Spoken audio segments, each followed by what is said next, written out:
This act excluded undesirables from becoming citizens, which included convicts, prostitutes, and any person from Asia coming to be a contract laborer.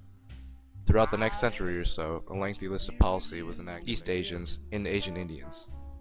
A significant piece of legislation was the Emergency Quota Act of 1921, which imposed immigration quotas, or numerical limits on immigration, that greatly favored people from Northern and Western Europe that had the same ethnicity of the majority of the United States. Racial restrictions were eventually lifted with the Immigration and Nationality Act of 1952, but the country of origin system was still in use until Immigration and Nationality Act of 1965. This act made it so the Eastern Hemisphere had an immigration cap of 170,000 people, and the Western Hemisphere with 120,000. Visas were given in preference to skilled workers like doctors and scientists. This is almost 1.5 times the population of all of New York City. Because these people are illegal, population reports are approximations with no sure way to account for all of them. Some sources say there could be up to 20 million undocumented persons in the United States today. As of 2008, 75% of these people are from Latin American countries, in overwhelming construction. The estimated median average annual income of an undocumented immigrant in 2007 was $36,000. A third of the children and a fifth of the adults live in poverty. As many immigrants soon find out, the American dream seems to be a false one as many live such a difficult life. Protection estimated it would cost $6.5 billion taxpayer dollars to deploy, operate, and maintain the fence over an expected maximum lifetime of 20 years. How effective is this fence? A video can be seen here on YouTube with 2 girls climbing it in under 18 seconds. In 2010, President Obama signed the Southwest Border Security Bill, which allocated meant to provide educational benefits and the opportunity for military service to disadvantaged youth in our society.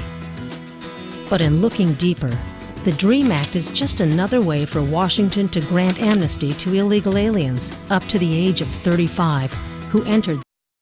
Another $600 million to be used to securing the border furthermore if it's being a citizen. They pay sales tax with every purchase. They pay income tax with money being automatically deducted from their paycheck. The Social Security Administration estimates that 75% of undocumented immigrants are actually on a formal payroll. They pay property tax directly if they own a home or indirectly through rent. Undocumented immigrants are estimated to pay about $7 billion into Social Security without ever claiming the benefits. Many undocumented immigrants do not claim tax refunds out of fear of deportation. Another popular argument is they're taking American jobs that we need in this economy. The simple truth is that most Americans do not compete with undocumented immigrants for jobs. That is because they take low-skilled jobs, are underpaid, and work in any condition. Their primary work competitors are high school dropouts. Furthermore, because of the low wages they work for, the prices on things that affect you on an everyday basis go down. Things like delicious, fresh produce. A 2010 report by Center for American Progress estimated a cost of $23,480 to apprehend, convict, and physically transport an undocumented immigrant. The same report estimates a cost of $285 billion if the U.S. were to try and deport all of immigrants over a 5-year period.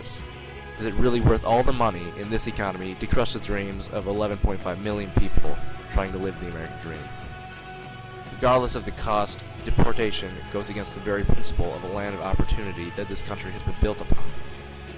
The question still remains of what to do with all these people as they live here today illegally. DREAM Act proponents argue that by not granting legal status, we are punishing children for the sins of their parents. This claim has no merit.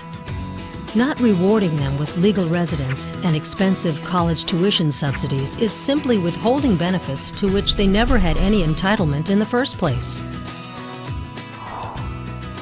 It is true that many would-be DREAM Act beneficiaries have been dealt a bad hand by their parents or guardians.